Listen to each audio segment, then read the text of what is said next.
Today, we're breaking down every German artillery piece used in World War II, how they worked, why they were built, and how they shaped the battlefield. Let's start where German artillery doctrine began, with the infantry gun. Section 1 Infantry Support Gun. 7.5 cm ELG-18, the backbone of German infantry artillery, lightweight, short-barreled, and designed for direct fire support. It followed infantry units closely, destroying machine, gun nests, bunkers, and strongpoints, reliable, mobile, and devastating at close range. 15 cm SG-33, the heaviest infantry gun in widespread service, fired massive high-explosive shells capable of collapsing buildings. Too heavy for easy movement, but brutally effective in urban combat, later mounted on self-propelled platforms. SG-33 Selbstfahrlafette, mounted on Panzer I, Panzer II, and Czech chassis, an attempt to give infantry heavy firepower that could keep up with tanks, crude, top-heavy, but devastating. Section 2 Light and Medium Field Artillery. 10.5 C leFH-18, the standard German light field howitzer, accurate, reliable, and widely used on every front. This gun formed the artillery backbone of Wehrmacht divisions. 10.5 cm leTM, an improved version with increased range, modified muzzle brake and stronger propellant. 10.5 cm of leFH TD-40, a late-war hybrid combining older barrels with new carriages, built to simplify production as resources dwindled. 15 cm FH-18, Germany's primary heavy field howitzer, fired powerful shells capable of destroying fortifications and massed infantry. Feared for its destructive power and accuracy. 15 cm SFH-18 Emmen and SFH-AT-40, improved range and efficiency, used extensively on the Eastern Front and in defensive battles. Section 3 Long Range and Heavy Gun. 10 cm K-18, a long-range cannon designed for counter-battery fire, high muzzle velocity and excellent accuracy. Used to destroy enemy artillery positions from extreme distances. 15 cm K-18, a heavy long-range gun, powerful but difficult to transport, deployed where firepower outweighed mobility concerns. 17 cm K-18, one of Germany's most powerful conventional artillery pieces, extremely long range, used against fortified positions and rear area targets.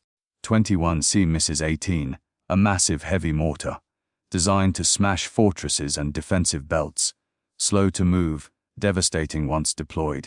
Section 4 Anti-Tank Artillery. 3.7 cm Pak-36 early, war standard anti-tank gun effective against light armor quickly became obsolete.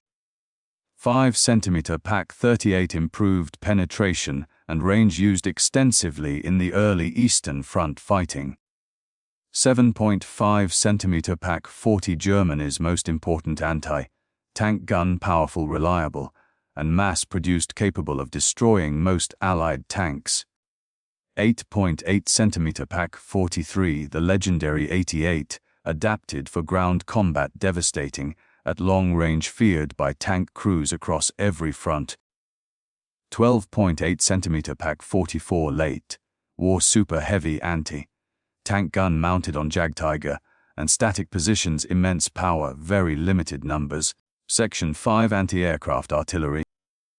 2 cm Flak 30/38 light, anti-aircraft guns highly effective against aircraft and infantry, used everywhere.